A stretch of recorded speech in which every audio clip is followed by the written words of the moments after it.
My first instrument was guitar, and I became fascinated by the guitar after my father took me to an Andre Segovia concert.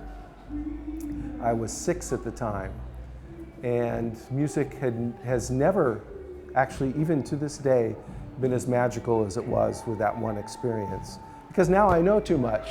Now I have to forget again. And so I remember going home and recreating a portion of the concert in which Andre Segovia strummed the guitar, and it was all open strings.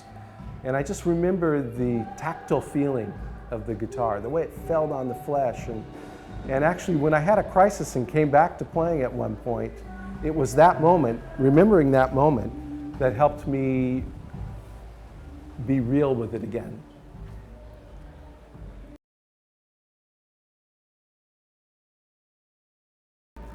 In my journey as a musician, I was fortunate to have a father who was a jazz guitarist, and the sound of the music had always been present at home. And I was always familiar with the music of Bill Evans, the music of Stan Getz, because it was always on the turntable. But I found that initially I was gravitating more towards classical guitar, playing works by Bach, playing works by composers that were in that genre. And then when I got to junior high, I had a set of buddies that were interested in jazz because there was a jazz program. And it was as if I had the bug. And it feels to me sort of a little like a bug, like a little bit of an addiction, to actually be able to inject myself into the music was a new experience. And it was at that time of my life, when I was in junior high, that I knew that I didn't want to just play music that was on the printed page. I wanted to be able to tweak things and make them my own.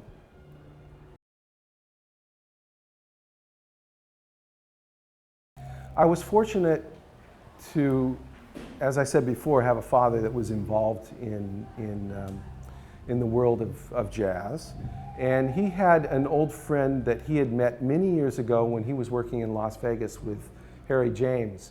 Older gentleman named Jimmy Weibull, who was a contemporary of Charlie Christian. Jimmy passed away about 5 years ago, and he was 87. So he was from that generation. And he was the guitarist with Benny Goodman. And when my father noticed that I was becoming serious about this, he said, I need to take you to Jimmy.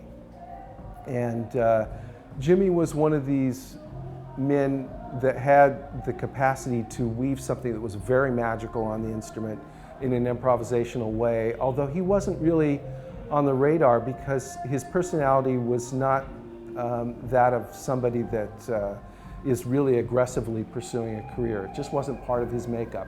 But I really consider him one of the 5 most important pre-bebop guitarists. And so Jimmy had this ability to weave contrapuntal melodies on 2 levels, unlike any other musician on that instrument I've ever heard. And he could do it improvisationally. So I would say Jimmy was probably the most pivotal person for me in my growth.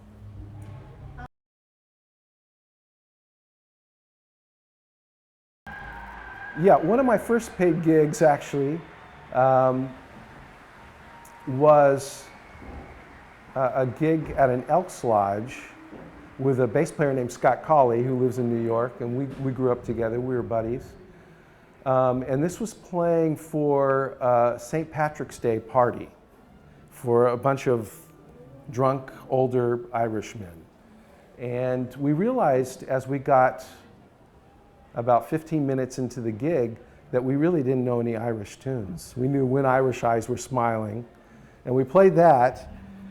And on the first break, this pretty inebriated older Irishman came up to us and said, you fellas better play some Irish music. And we were young, you know, we were terrified. Oh my God, what are we going to do? So we thought, oh, you know what? We can play all blues sort of like a reel. And so we sort of took gong, gong, gong, da da, da dee da, you know, turned it into an Irish kind of groove.